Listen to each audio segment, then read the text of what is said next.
ఆలకించిన దేవుడు దానికి జవాబు దయచేయాలనుకుంటాడు. హల్లెలూయా, హల్లెలూయా, హల్లెలూయా.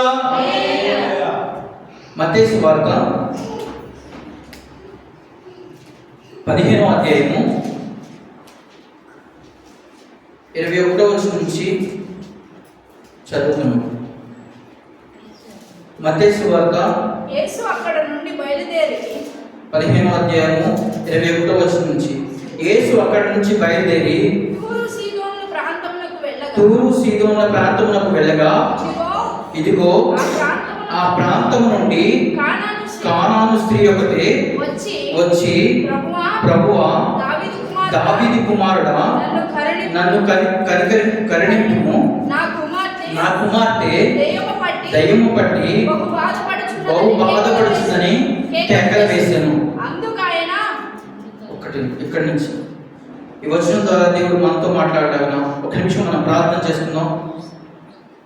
మహాపరిశుద్ధుడు, మహాగణుడు, మహోన్నతుడైన గొప్ప దేవ, ఈ కానాను స్త్రీ జీవితంలో ప్రభా మీరు కొన్ని పాఠాలను తెలియజేస్తున్నారు ప్రభా. ఈ పాఠాలను బట్టి ప్రభా మా విశ్వాస జీవితంలో ప్రభా మేము ముందుకు కొనసాగించడానికి ప్రభా నీ బలలో పాలు పంచుకున్నప్పుడు ప్రభా మేము ఎదుర్కొనే కొన్ని అవరోధాలను ప్రభా వాటిని చేయించుకుంటూ ప్రభా పరిశుద్ధంగా మమ్మల్ని మేము మార్చుకుంటూ ప్రభా నీ సన్నిధిలో మేము గడపడానికి కృప చూపిస్తున్నందుకు నీకు వందనాలు, స్తోత్రాలు దేవా. అయ్యా, వినగలిగే చెవుల్ని, గ్రహింపగలిగే మనసుని అయ్యా నీ బిడ్డలు మీరు దయచేయండి. యావన చుట్టూ నీ కంచిని కాపుదలు ఉంచండి ప్రభా. ఎలాంటి దురాత్మ సమూహమైన ప్రభా, ఎలాంటి బడికల భారమైన ప్రభా, అయ్యా ఎలాంటిది ప్రభా వాక్యాన్ని అశ్రద్ధ చేసే ఆత్మను ఇక్కడ పనిచేయకుండా ప్రభా నీ ఆత్మతో, నీ శక్తితో, నీ బలంతో ప్రభా నీ నడిపించుకున్న విధానాన్ని బట్టి నీకు వందనాలు, స్తోత్రాలు చెల్లిస్తూ సమస్త ఘనత మహిమ ప్రభావాలు మీరు మాత్రం పొందుకొని యేసు పరిశుద్ధ నామములో పెట్టుకున్నాం తండ్రి. ఆమేన్, ఆమేన్. హల్లెలూయా, హల్లెలూయా, హల్లెలూయా, హల్లెలూయా. ఇక్కడ ఒక కానాను స్త్రీ యేసుక్రీస్తు ప్రభువు దగ్గరికి వచ్చింది. ఆమె వచ్చి, దావీదు కుమారుడా, నన్ను కరుణించమని ఆయన అడుగుతా ఉంది. యేసుక్రీస్తు ప్రభువు దగ్గరికి చాలా మంది చాలా సార్లు ఆయన దగ్గరికి వచ్చారు. కుష్టి రోజులే కావచ్చు, లేదంటే ఏదైనా వ్యాధితో కానీ, బాధతో కానీ, బిడ్డల సమస్యతో కానీ, కుటుంబ సమస్యలతో కానీ చాలా మంది వచ్చి ఆయన్ని కనికరించవా, కరుణించవా అని అడిగిన వాళ్ళు చాలా మంది ఉన్నారు. మనం బైబిల్ గ్రంథంలో చూసుకున్నట్లయితే మత్తయి సువార్త నుంచి యోహాను సువార్త వరకు ఆయన సువార్త చేస్తున్న ప్రతి ప్లేస్లో ప్రతి ఒక్కరు అడిగిన వాళ్ళే. చాలా మంది ఆ ప్లేస్లోకి వెళ్ళినప్పుడు ఎవరైనా ఏదైనా రోగంతో ఉన్నారనుకోండి, రోగంతో ఉన్న వాళ్ళు వచ్చి స్వస్థపరచబడడం కోసం ఆయన దగ్గర పెట్టేవాడు. ఎవరైనా బాధ ఉన్నారనుకోండి, ఆయన దగ్గరికి వచ్చి ఆ బాధ చెప్పుకునేవాళ్ళు. ఆయన ఎవరైనా ఏదైనా అనారోగ్య సమస్యతో బాధపడతా ఉండి, లేదంటే వ్యాధితో బాధపడతా ఉన్నారనుకోండి, వాళ్ళు వచ్చి అక్కడ పెట్టారంటే విశ్వాసంతో ఉన్న వారిని ఆయన ఉట్టి చేతితో పంపించకుండా స్వస్థపరిచాడు. హల్లెలూయా, హల్లెలూయా. అయితే ఇక్కడ ఈ కానాను స్త్రీ తన కుమార్తె దెయ్యం పట్టింది, తన కుటుంబంలో బాధపడతా ఉన్నప్పుడు ఆమెను చూసినప్పుడు ఆమె గుండె తరిక్కిపోతూ ఉందండి. హల్లెలూయా, హల్లెలూయా, హల్లెలూయా. ఈ కానాను స్త్రీ ఏం చేస్తుందంటే తనకున్న బాధని దేవునితో చెప్తుంది. తనకున్న ఏదైతే సమస్య ఉందో ఆ సమస్యని దేవునితో చెప్తుంది. యేసుక్రీస్తు ప్రభువారితో చెప్తుంది. కానీ చెప్తుంటే ఆయన ఎంత మాత్రం వినట్లేదు. యేసుక్రీస్తు ప్రభువారు వినట్లేదు. ఆ కింద వచనంలో ఒకసారి చూసుకున్నట్లయితే 23వ వచనంలో, అందుకు ఆయన ఆమెతో ఒక్క మాట ఆయన ఒక్క మాట అయినా చెప్పాల. ఆమె ఎలా చేస్తుంది తెలుసా? బిగ్గరగా కేకలేస్తుంది. ఏమంటుందో తెలుసా? దావీదు కుమారుడా, దావీదు కుమారుడా, నన్ను కనికరించు అని ఎంత బిగ్గరగా కేకలేస్తుందంటే అక్కడ ఉన్న వాళ్ళందరూ విసుకొచ్చింది. ఏ ప్రభా అంతగా కేకలేస్తుంది కదా, ఆమె అంతగా అరుస్తుంది కదా, నువ్వు ఎందుకు ఆ వైపు చూడట్లేదు, ఎందుకు ఆ కుటుంబం వైపు చూడట్లేదు, ఆ బిడ్డల వైపు చూడట్లేదు, ఇంకా ఆమెని ఎందుకు అట్లా కేకలేస్తున్నా, ఆమెని అలాగే విడిచిపెట్టేస్తున్నావు అంటే ఆయన ఏం మాట్లాడక మౌనం ఉండిపోయాడు. అవునా కదా, వాక్యం చెప్తుంది కదా, ఆయన ఏం మాట్లాడతలా అలా మౌనం ఉండిపోయాడు. కొన్ని సార్లు దేవాది దేవుడు మన జీవితంలో కూడా మనం ప్రార్థన చేస్తూ ఉంటాం, వాక్యం చదువుతూ ఉంటాం, లేదంటే ఎక్కడికైనా వెళ్ళి పరిశుద్ధంగా జీవిస్తూ ఉండి మన ప్రార్థనలో గడుపుతూ ఉంటాం, కానీ మనం అడుగుతూ ఉంటాం, కానీ అడిగింది కూడా మనం పొందుకోలేని స్థితిలో కూడా ఉన్నాం. చాలాసార్లు మనం ఏదైతే అడుగుతున్నామో అది మన దేవాదేవుడు మనకి ఇవ్వకుండా మన జీవితంలో మౌనం ఉన్న రోజులు ఉంటాయి. ఉన్నాయా లేవా? ఉన్నాయా లేవా? ఉంటాయా లేవా? ఖచ్చితంగా ఉంటాయి. ఎందుకో తెలుసా, నిన్ను పరీక్షించాలని ఆ దేవాది దేవుడు నీ దగ్గరికి వస్తూ ఉంటాడు. కీర్తనకారుడు దావీదు జీవితంలో కూడా అదే జరిగింది. దావీదు చెప్తా ఉన్నాడు, కీర్తనలు 139వ కీర్తన మొదటి వచనం, యెహోవా నీవు నన్ను శోధించి యెహోవా నీవు నన్ను పరిశోధించి తెలుసుకొని ఉన్నావు. నేను కూర్చుండుట నేను లేచుట నీకు తెలియను, నా తలంపు పుట్టక మునిపే నీవు నా మనసును గ్రహించున్నావు. హల్లెలూయా, హల్లెలూయా. ఇక్కడ దేవుడు మన తలంపులన్నీ తెలుసు, మనకున్న ఆలోచనలన్నీ తెలుసు, ఏమి యొక్క ఆలోచన కూడా ఆయన తెలుసు. ఎందుకు మౌనంగా ఉన్నాడు? ఆమె జీవితంలో ఎందుకు ఆయన ఆ క్షణం ఎందుకు మౌనంగా ఉన్నాడంటే ఆమెని విశ్వాసాన్ని పరీక్షించాలని వాక్యం సెలవిస్తుంది. అవునా కదా? విశ్వాసాన్ని పరీక్షించడం కోసమే. కానీ దేవాది దేవుడు యేసుక్రీస్తు ప్రభువు వారు ఆయన ఏమంటున్నాడు? మత్తయి సువార్త 7వ అధ్యాయము 7వ వచనంలో ఏమంటే, అడుగుడి మీకు ఇయ్యబడును, తట్టుడి. అవునా? మత్తయి సువార్త 7వ అధ్యాయము, అడుగుడి మీకు ఇయ్యబడును, వెతుకుడి మీకు దొరుకును. హల్లెలూయా, హల్లెలూయా. ఏమని అడుగుతుంది? సమస్య గురించి అడుగుతుంది. ఏమని అడుగుతుంది? ఆ తన బిడ్డ గురించి అడుగుతుంది.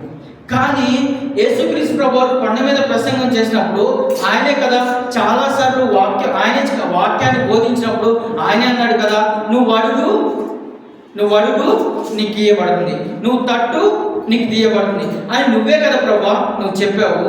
మరి ఈ స్త్రీ నిన్ను అడుగుతుంటే ఆమె జీవితంలో నువ్వెందుకు అలా మౌనంగా ఉన్నావు? ఆమె జీవితంలో నీ ఉద్దేశం ఏంటి? ఆమె జీవితం ద్వారా నువ్వు మాకేం తెలియజేస్తున్నావు అని మనం ఒక్కసారి అడిగినట్లయితే దేవాది దేవుడు ఆయన ఏం చేస్తున్నాడంటే ఆమె తన యొక్క తగ్గింపు హృదయాన్ని మనకు తెలియజేయాలనుకుంటున్నాడు. ఆమె యొక్క తగ్గింపు హృదయాన్ని మనకు తెలియజేయాలనుకున్నాడు. దేవుడి సన్నిధికి వస్తున్న మనము మనలో గర్వమైన, దేవుడి సన్నిధికి వస్తున్న మనలో ఈర్ష్య స్వభావమైన, దేవుడి సన్నిధికి వస్తున్న మనము దేవుడి సన్నిధిలో ఉంటున్న మనము ఎలాంటి వారు ఉండాలంటే విరిగి నలిగిన మనస్తత్వం కలిగిన వారు ఉండాలి. మనం బలలో పాల్పంచుకున్నప్పుడు మన జీవితంలో మన హృదయంలో ఉండాల్సిన కొన్ని ఆలోచనలు ఉండాలి. ఎలాంటి అంటే మనల్ని మనం తగ్గించుకోవాలి. ఎంతగా తగ్గించుకోవాలంటే మనము ఆయన నామాన్ని హెచ్చించి మనం తగ్గించుకున్నప్పుడే. తగ్గించుకోవడం అంటే ఏ విధంగా తగ్గించుకోవడం అంటే ఏ విషయంలో తగ్గించుకోవడం? ఆయన సన్నిధిలోకి వచ్చినప్పుడు ప్రభా నిన్ను ఆరాధించడానికి, నిన్ను ఘనపరచడానికి, నిన్ను మహిమపరచడానికి ఆయన సమీపించరాని తేజస్సులో పరిశుద్ధుడు అని కోటాను కోట్ల దేవదూతలతో నిత్యము కొనియాడబడుతున్న దేవుడు ఈ లోకంలోకి నా కోసము పశువుల పాకలో వచ్చాడు. అవునా? ఎవ్వరు ఉంటారా పశువుల పాకలో ఉంటారా? ఎంత కంపు ఉంటుంది, ఎంత చండాలం ఉంటుంది. ఆ ప్లేస్లోకి వచ్చాడు. ఎందుకో తెలుసా? మన హృదయాలు, మన ఆలోచనలు ఆ విధంగా వెళ్తున్నాయని, మన యొక్క పరిస్థితులు ఆ విధంగా వెళ్తున్నాయని ఆయన అంతగా తగ్గించుకున్నాడు కాబట్టి ఆయన ఈ లోకంలో జీవించినంత కాలం ఒక మాదిరిగా కనపరిచాడు. ఈరోజు బలలో పాలు పంచుకున్న మనల్ని మనం ఆ విధంగా తగ్గించుకోవాలి. దేవాతి దేవుడికి మనల్ని మనం అప్పచెప్పుకోవాలి. ఎలా అప్పచెప్పుకోవాలంటే మన హృదయాన్ని ఆయనతో అనుసంధానం చేయాలి. దావీదు అంటున్నాడు, నువ్వు బలిని కోరువాడు కాదయ్యా, బలి నీకు ఇష్టమైతే నేను అర్పిస్తాను. ఎందుకంటే ఇవన్నీ నువ్వు ఇచ్చినవే. నువ్వు గొర్రెలు నువ్వు ఇచ్చినవే, సంపద నువ్వు ఇచ్చింది, ఐశ్వర్యం నువ్వు ఇచ్చింది, అధికారం నువ్వు ఇచ్చింది అన్నాడా లేదా దావీదు? అన్నాడా లేదా? ఇవన్నీ నువ్వు ఇచ్చినవే, కానీ నువ్వు ఇచ్చినవి నీకు ఇస్తే నా ఏముంది? నీకు కావాల్సింది విరిగి నలిగిన మనస్తత్వం. నీకు కావాల్సింది విరిగి నలిగిన మనస్తత్వం. విరిగి నలిగిన మనస్తత్వం ఏ బిడ్డలకైతే ఉంటుందో ఆ బిడ్డలు మాట్లాడే స్థితి ఎలా ఉంటుందో తెలుసా? నేను ఇజ్రాయేలు కోసమే వచ్చానమ్మా, ఇజ్రాయేలు కోసమే వాళ్ళని మాత్రమే రక్షించడానికి వచ్చాను, మీకోసం నేను రాలేదమ్మా అంటే ఆమె ఏమంటుందో తెలుసా? మీకోసం రాలేదంటే ఆయన ముక్తా, ఆయన దగ్గర ఆయన పాదాల మీద పడతా ఏమని మాట్లాడుతుందో తెలుసా? అవును ప్రభు, నువ్వు ఇజ్రాయేలు కోసం వచ్చావు, ఇజ్రాయేల్ కోసం వచ్చావు, కానీ ఆ ఏదైతే రొట్టె తింటున్నారు పిల్లలు రొట్టె తింటున్నారో ఆ కుక్క పిల్లలకు పడేస్తున్నారో, రొట్టె తిన్నప్పుడు చిన్న చిన్న తుప్పర్లు పడుతున్నప్పుడు ఆ రొట్టె ముక్క కోసం కుక్క పిల్ల ఏ విధంగా ఎదురు చూస్తుందో దానికోసం ఆ రొట్టె కోసం ఆ కుక్క పిల్ల ఎదురైనట్టుగా నేను కూడా ఆ ఇజ్రాయేలు కోసమే నువ్వు వచ్చావు కదా, వాళ్ళని రక్షించడానికే, వాళ్ళని పరిశుద్ధపరచడానికే, వాళ్ళని రాజ్యంలో చేర్చుకోవడానికే నువ్వు వచ్చావు కదా, నన్ను కూడా నీ రాజ్యంలో చేర్చుకోవడానికి, నన్ను కూడా ఏదో ఈ పురుగు వంటి దాన్నైనా, ఈ చిన్నదాన్నైనా నన్ను జ్ఞాపకం చేసుకోవాలి. అందా లేదా? ఆ కింద వచ్చిన ఒకసారి చదువుకుంటే 26 వచ్చిన, అందుకు ఆయన 25 వచ్చిన, అయినను ఆమె వచ్చి ఆయనకు మొక్కి, ప్రభువా నాకు సహాయం చేయమని అడిగాను. అందుకు ఆయన పిల్లల రొట్టెలు తీసుకొని కుక్క పిల్లకు వేయుట యుక్తము కాదని చెప్పగా ఆమె, నిజమే ప్రభువా, కుక్క పిల్లలకు కూడా తన యజమానుల బల్ల మీద నుండి పడు ముక్కలను తినును కదా అని చెప్పి. హల్లెలూయా, హల్లెలూయా, హల్లెలూయా. ఇక్కడ విశ్వాసంతో కూడిన మాటలు ఆమె నోటి నుంచి మనం చూస్తా ఉన్నాం. అవునా? ఆమె విశ్వాసంతో కూడిన మాటలు మనకి కనపరుస్తూ ఉంది. ఎందుకో తెలుసా? ఆ టైంలో ఆయన అలా మాట్లాడినప్పుడు ఇమీడియట్గా కోపంతో బయట వెళ్ళిపోవచ్చు కదా. జనరల్గా లేడీస్కి సహనం చాలా గొప్ప. ఎవరైనా ఇంట్లో భర్త కానీ కొడుకు కానీ ఎవరైనా అన్నారనుకోండి, ఏదైనా మాట అన్నారనుకోండి, ఊరుకుంటారా? కోపం వస్తారా? భర్త ఏదైనా అన్నారనుకోండి, ఊరుకుంటారా? ఆ వారం అంతా ఆయన సరిస్తూనే ఉంటాడు. అవునా? జనరల్గా మన ఇంటి పక్కన వాళ్ళు కానీ, మనకు తెలిసిన వాళ్ళు కానీ ఎవరైనా అన్నారనుకోండి, మన సరిస్తూనే ఉంటారు. అంత సహనం ఎక్కడి నుంచి వచ్చింది? అంత ఓర్పు ఎక్కడి నుంచి వచ్చింది? ఆమెకి అంత ఓర్పు ఆమెలో ఎక్కడి నుంచి వచ్చింది? ఒక్కసారి మనం ఆలోచించినట్లయితే మనకైతే అంత ఓర్పు ఉండకపోవచ్చు. ఉంటుందంటారా? మా కుటుంబంలో చూస్తున్నాను. ఆమెను ఏమన్నా అనుకో, నేనేం చేయట్లేదా, నేనేం ఉండట్లేదా, నీకన్నా ఎక్కువ కష్టపడుతున్నాను అంటుందంట. నీకన్నా ఎక్కువ కష్టపడుతున్నాను, నీకేం తెలుసు నేను చేసేది, నువ్వు వెళ్ళి ఆఫీస్లో కూర్చోమంటావు. ఇక్కడ పిల్లలు చూసుకోవడం అంటే ఎంత కష్టమో తెలుసా? అంటే గొడవడుతుంది, కానీ ఆమె బిడ్డ కోసం ఆమె యొక్క విశ్వాసం ఎంత గొప్పగా కనపరుస్తుందో. ఆమెకున్న సమస్యని, ఆ సమస్య పోవడం కోసం ఆమె యొక్క విశ్వాసం స్థిరమైన విశ్వాసంతో ఉంది. నీ జీవితంలో నీకు స్థిరమైన విశ్వాసం లేకపోతే నీ సమస్య పోదు, నీ ఆర్థిక ఇబ్బందులు పోదు, నీ కుటుంబంలో ఉన్న ఏదైతే బండగా ఉన్న సమస్య, నీకు అడ్డుగా కనపడుతున్న సమస్య నీకు అడ్డుగానే కనిపిస్తూ ఉంటుంది. ఎందుకో తెలుసా? నువ్వు తగ్గించుకున్నంతకాలమే, నువ్వు దేవుడు ఇచ్చే ఆశీర్వాదాన్ని పొందుకున్నంత కాలమే. ఎలా పొందుకో తెలుసా? నీ యొక్క గర్వపు స్థితిని బట్టి కొన్నిసార్లు పొందుకోలేకపోవచ్చు, నీకున్న అనాలోచన బట్టి నువ్వు పొందుకోలేకపోవచ్చు, నీకున్న అవిశ్వాసాన్ని బట్టి నువ్వు పొందుకోలేకపోవచ్చు. ఇక్కడ ఈ స్త్రీ మాత్రం అలాంటి అవిశ్వాస స్త్రీలాగా లేదు. అవిశ్వాస స్త్రీలాగా లేదు. ఆమెకున్న సమస్య ఏంటంటే తన కుమార్తెకి దెయ్యం పట్టి బాధపడతా ఉంది. తన కుమార్తె వేదంతో ఉంది.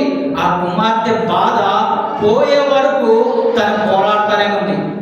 తన సమస్య పోయేంత వరకు తన పోరాడుతూ ఉంది.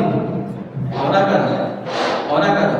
మన సమస్య పోయేంత వరకు నువ్వు పోరాడకపోతే నీ జీవితంలో ఆ సమస్యతో వెళ్తానే ఉంటావు. అవునా కదా? నీ సమస్యతో నువ్వు వెళ్తానే ఉంటావు. నువ్వు పోరాడాల్సింది ఏంటో తెలుసా?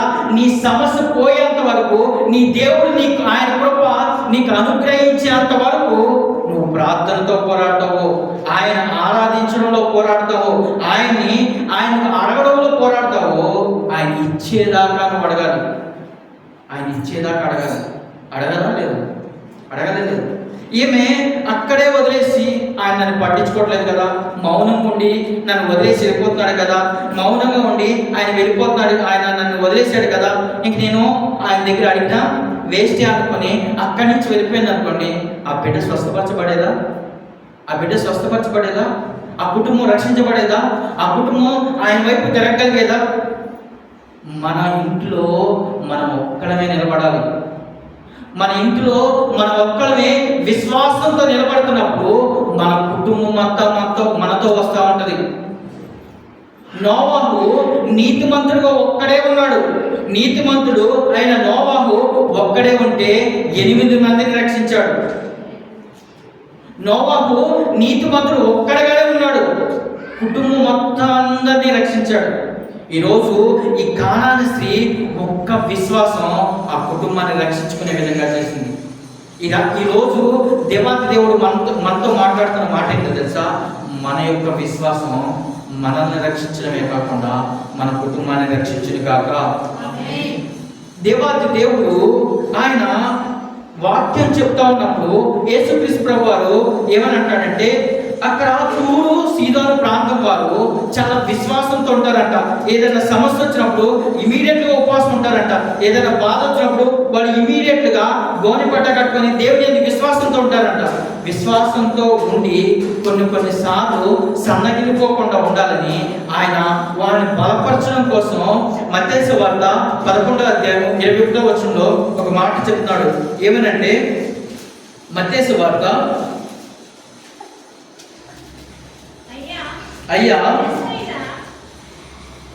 అయ్యో కొరాజీనా, అయ్యో బెతెస్దా, మీ మధ్య చేసిన అద్భుతములు తూరు సీదోను పట్టణంలో చేయబడిన ఎడల ఆ పట్టణం వారు పూర్వమే గోనె పట్ట కట్టుకొని బూడిద వేసుకొని మారు మనసు పొంది ఉందురు. హల్లెలూయా, హల్లెలూయా, హల్లెలూయా.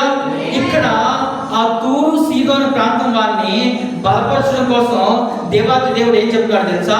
అక్కడ ఉన్న వాళ్ళు ఎలాంటి వారంటే కొరాజీని పట్టణం వాళ్ళు, బెతెస్దా పట్టణం వాళ్ళు, వీళ్ళేంటంటే అవిశ్వాసంతో ఉన్నారు. వాళ్ళ జీవితం అద్భుతం చేసిన అద్భుతాన్ని ఆకాశపుడు వరకే అనుభవిస్తున్నారు. ఆ తర్వాత నార్మల్ అవిశ్వాస స్థితిలో ఉండిపోయారు. తమ జీవన ప్రయాణంలో ఆ స్థితిలోనే గెలిపోతూ ఉన్నారు. కానీ వీళ్ళ బలపరచడం కోసం యేసుక్రీస్తు ప్రభువారు చెప్తున్నారు ఏం తెలుసా? తూరు సీదోను పట్టణంలో చేసిన అద్భుతాలు చేసినట్లయితే, మీ దగ్గర చేసిన అద్భుతాలు ఆ పట్టణంలో చేసినట్లయితే వాళ్ళంతా మారు మనసు పొందుతారంట, వాళ్ళంతా రక్షించబడతారంట.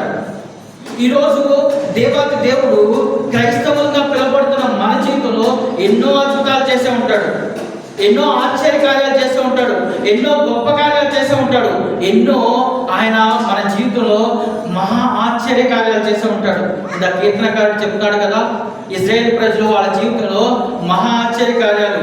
కీర్తన గ్రంథము 136వ కీర్తన 4వ వచనం, ఆయనొక్కడే హల్లెలూయా, మహాశ్చర్య కార్యాలు దేవాతి దేవుడు మన జీవితంలో చేసే ఉంటాడు. మన జీవితంలో అద్భుత కార్యాలు ఆ దేవాతి దేవుడు చేసే ఉంటాడు. ఆ చేసిన మనము జ్ఞాపకం చేసుకోకుండా అవిశ్వాస స్థితిలో కానీ మనం ఇంకా ఉండి అనాలోచన స్థితిలో కానీ మనం ఇంకా ఉండి, మన జీవితంలో ఇంకా అద్భుతాన్ని పొందుకోలేని వారిగా ఇంకా అలాగే ఉండి ఉన్నట్లయితే దేవుడు ఈరోజు బల్ల రూపంలో మన జీవితంలోకి వస్తున్నాడు, రొట్టె రూపంలో మన జీవితంలోకి వస్తున్నాడు, రక్తం ద్రాక్షారస రూపంలో మన జీవితంలోకి వస్తాడు. ఎందుకో తెలుసా? మన విశ్వాసాన్ని బలపరచాలని, మన విశ్వాసాన్ని స్థిరపరచాలని, మన విశ్వాసాన్ని స్టాండర్డ్గా ఉంచాలని మనలోకి వస్తున్నాడు.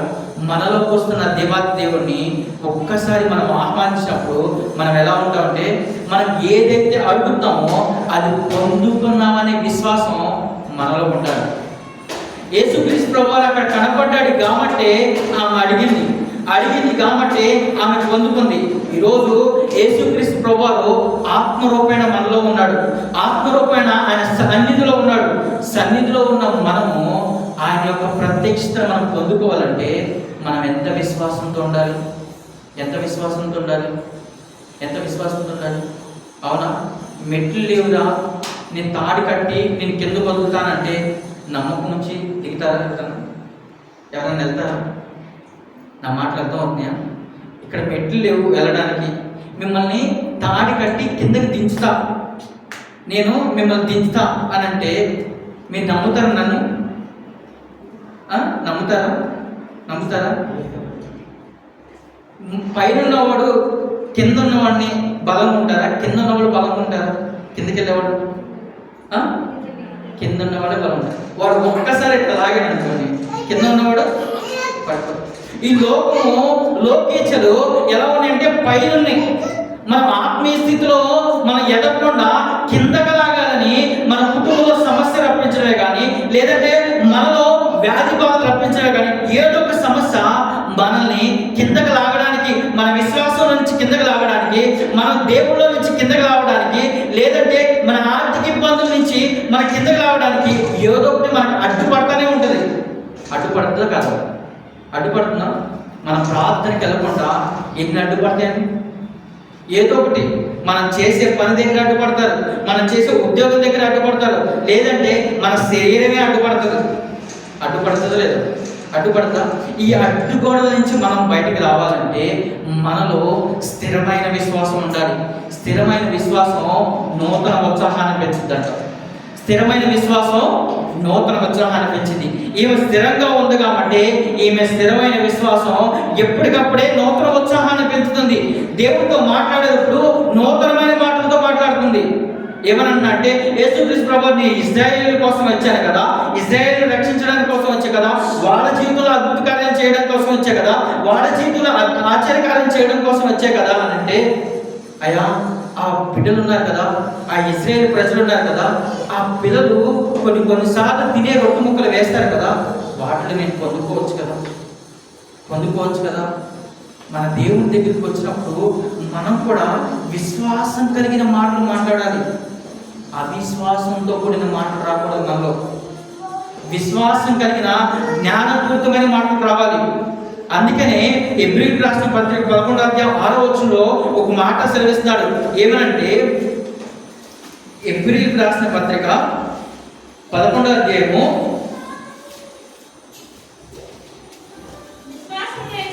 విశ్వాసం లేకుండా దేవుడికి అసాధ్యము, ఇష్టుడై ఉండుట అసాధ్యము. దేవుని యొద్దకు వచ్చువారు ఆయన ఉన్నాడనియు తాను వెతుకు వారికి ఫలము దయచేవాడనియు.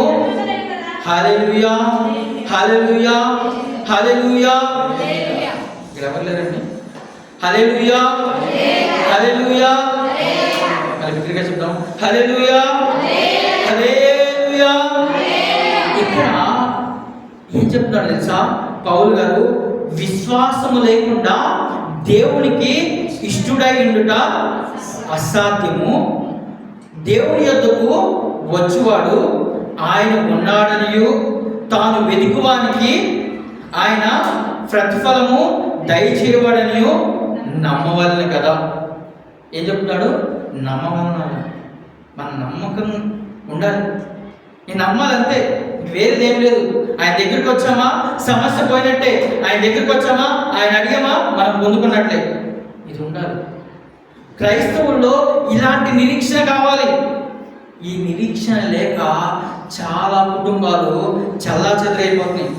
చాలా కుటుంబాలు దావీదు కుమారుడా నన్ను కనికరించమని 10 మంది కుష్ఠరోగులు వచ్చినప్పుడు ఒక్కడు మాత్రమే విశ్వాసంతో వచ్చాడంట. మిగతా 9 మంది స్వస్థపరచబడ్డారు కదా, గాలి తిరగడం మొదలుపెట్టారు. మళ్ళీ ఆమెకి ఇష్టమైన మార్గంలో తిరగడం మొదలుపెట్టారు. కానీ మన విశ్వాసంలో కొన్ని పరీక్షలు గుండా మనం వెళ్తున్నప్పుడు ఆయన మౌనంగా ఉంటాడు. ఎందుకో తెలుసా?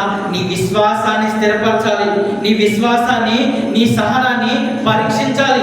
నీ సహనం పరీక్షించడమే కాకుండా నీ మేలు ఇంకా స్థిరంగా ఉండాలి. నువ్వు కొంతమందికి ఆశీర్వాదకరంగా మార్చబడాలి అనేది దేవాతి దేవుడు చూస్తాడు. దేవాతి దేవుడు చూస్తాడు.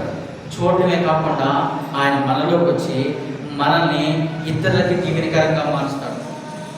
ఇతరులకి దీవెనకరంగా మారుస్తాడు. ఈరోజు దేవుని బలలో పాలు పంచుకుంటున్న మనము, ఆ దేవాతి దేవుడిచ్చే బలలో పాలు పంచుకున్న మనము మనల్ని మనం సిద్ధపరచుకోవాలి. ఎవరో మనల్ని సిద్ధపరుస్తారు, ఎవరో మనతో వచ్చి మాట్లాడతారు, ఎవరో మనతో వచ్చి మనం ప్రోత్సహిస్తారు అని కాదు, కానీ మనల్ని మనము సిద్ధపరచుకునే వారికి ఉండాలి. ఎవరో మనం సిద్ధపరుస్తారని కాదు, కానీ మనల్ని మనం సిద్ధపరచుకోవాలి. ఎలా సిద్ధపరచుకోవాలి తెలుసా? ఆ స్త్రీ అద్భుతం కోసం ఏ విధంగా తను సిద్ధపరచుకుందో, దేవుడు నా జీవితంలో ఖచ్చితంగా అద్భుత కార్యం చేస్తాడు అనేది ఏ విధంగా అయితే ఉండి స్థిరంగా సిద్ధపరచుకుందో, ఈరోజు మనం కూడా సిద్ధపరచుకుందాం. ఎలా సిద్ధపరచుకుందాం తెలుసా? బలలో పాల్పంచుకున్నప్పుడు అపవిత్రంగా కాకుండా పవిత్రంగా మనల్ని మనం సిద్ధపరచుకుంటూ విశ్వాసం కలిగిన వారంగా, నిరీక్షణ కలిగిన వారంగా, ఓర్పు కలిగిన వారంగా, సహనం కలిగిన వారంగా, జ్ఞానం కలిగిన వారంగా, జ్ఞానం కలిగిన ఆత్మతో మన దేవునితో మనం మాట్లాడుతుగాక. మనము ఆ విధంగా దేవుడితో ఎప్పుడైతే మాట్లాడతామో, ఆయన మనతో ఉన్నాడనియో, మన మధ్య నివసిస్తున్నాడనియో, మనలో ఆశ్చర్యకార్యం చేస్తాడనియో మనం ఎప్పుడైతే విశ్వాసిస్తామో, విశ్వసించిన మనల్ని ఉట్టి చేతులతో దేవుడు పంపడండి. ఉట్టి చేతులతో పంపించాడా? ఉట్టి చేతులతో పంపించాడా? ఆ స్త్రీని వదిలిపెట్టేశాడా? ఎంత మాత్రం విడిచిపెట్టలేదు. ఒకసారి కింద వచ్చిన చూసుకున్నట్లయితే 28వ వచనం, 28వ వచనం. అందుకు యేసు అమ్మా, నీ విశ్వాసము గొప్పది, నీవు కోరుకున్నట్లే నీకు అవును గాకని ఆమెతో చెప్పాను. ఆ గడియలోనే ఆ కుమార్తె హల్లెలూయా, హల్లెలూయా, హల్లెలూయా. మనము ఎప్పుడైతే మన విశ్వాసంలో కొనసాగిస్తున్నప్పుడు వచ్చే ప్రతి అవరోధాన్ని ఎదుర్కొంటా మనం ముందుకు వెళ్తా ఉన్నప్పుడు, మనం సహనం కలిగి ముందుకు వెళ్తా ఉన్నప్పుడు మన విశ్వాసాన్ని స్థిరపరుస్తాడు దేవుడు, బలపరుస్తాడు దేవుడు. బలపరచడమే కాకుండా మనం ఉట్టి చేతులతో వెళ్ళాం. మనము ఉట్టి చేతులతో వెళ్ళాం. ఆయన ఏం చేస్తాడో తెలుసా? ఒట్టి కొండగా వచ్చిన మనల్ని నిండు కొండగా పంపిస్తాడు. నిండు కొండగా పంపిస్తాడు. అదే ఆమె అక్కడ అనుకుంది. ఆయన మౌనం ఉండి నన్ను పట్టించుకోలేదు కదా, ఆయన విడిచిపెట్టి వెళ్ళిపోయింది అనుకోండి, జరిగేది అద్భుత కార్యం. అక్కడ ఉన్న వాళ్ళు అందరూ అంటున్నారు, ఆమె అంతగా అరుస్తుంది, ఏంటి ప్రభా ఆమె ఇంకా చూడలేదు, ఎందుకు ఆమె ఇంకా ఆ విశ్వాసాన్ని పరీక్షిస్తామనంటే ఆమెలో ఇంకా ఏదైతే స్థిరమైన కోణం ఉందో అది రావాలయ్యా. స్థిరమైన కోణం ఉందో అది బయటికి రావాలి. దేవుడు మనలో స్థిరత్వాన్ని తీసుకురావాలనుకుంటున్నాడు. స్థిరత్వం ఎప్పుడైతే వస్తుందో దేవాతి దేవుడు మన ఆశీర్వాదకరంగా మారుస్తాడు, దీవెనకరంగా మారుస్తాడు. మనము ఇతరులకు ఒక మాదిరికరంగా మారుస్తాడు. ఆ కానాను స్త్రీ ఇతరులకి మాదిరిగా మార్చబడింది. ఎట్లా తెలుసా? జ్ఞానం కలిగిన మాటలతో. నేను చదువుకోలేదు కదా, నాకేం మాట్లాడవచ్చు, నాకేం తెలుసు, బైబిల్ గురించి పెద్దగా జ్ఞానం లేదు కదా, నాకేం తెలుసు అని చాలా మంది అంటారు.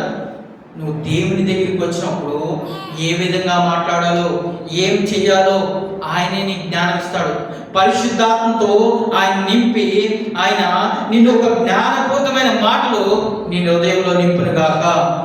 అట్టి కృప దేవుడు మనందరికీ దయచేయను గాక. దేవాతి దేవుడు మన విశ్వాసాన్ని బలపరచును గాక.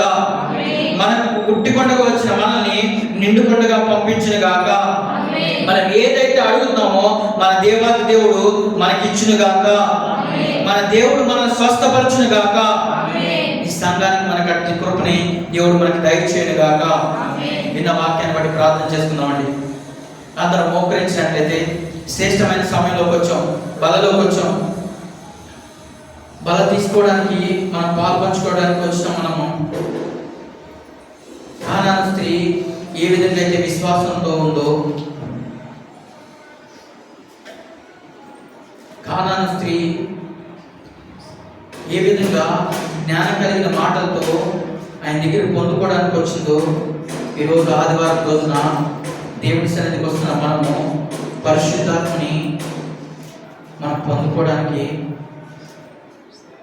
ఆయన పవిత్రమైన రక్తం ద్వారా, పవిత్రమైన శరీరం ద్వారా మనకు వస్తున్నాడండి. మన మనస్సాక్షిని శుద్ధి చేయాలన్నా, పాపం నుంచి విడుదల కలిగించాలన్నా ఆ దేవాతి దేవుడు మాత్రమే ఇవన్నీ చేయగలడండి. ఆ దేవాతి దేవుడు మాత్రమే ఆశ్చర్యకార్యం చేయగలడండి. ఆ దేవాతి దేవుడు మాత్రమే మన జీవితంలో అద్భుత కార్యం చేయగలడు. అపవిత్రంగా మాత్రం మనం ఉండకూడదు. అపవిత్రులుగా మాత్రం మనం బలలో పాల్పంచుకోకూడదు. కానాను స్త్రీ జీవితంలో దేవుడు మనకు కనపరుస్తున్నాడు. తన పవిత్ర జీవితాన్ని కూడా మనకు తెలియజేస్తూ ఉన్నాడు. ఎందుకో తెలుసా? విరిగి నలిగిన మనస్తత్వంతో తన దేవుడికి ఎంతగా లోబడిందో, ఎంతగా లోబడే స్వభావాన్ని కనపరిచిందో, ఎంతగా తనను తాను తగ్గించుకొని కనపరిచిందో. రోజు బలలో పాల్పంచుకున్న మనము ఎంతగా లోపడుతున్నామో, ఎంతగా దేవునికి విధేయత చూపిస్తున్నామో, ఎంతగా వాక్యానికి విధేయత చూపిస్తున్నామో, దేవుడి మాటకి విధేయత చూపిస్తున్నామో,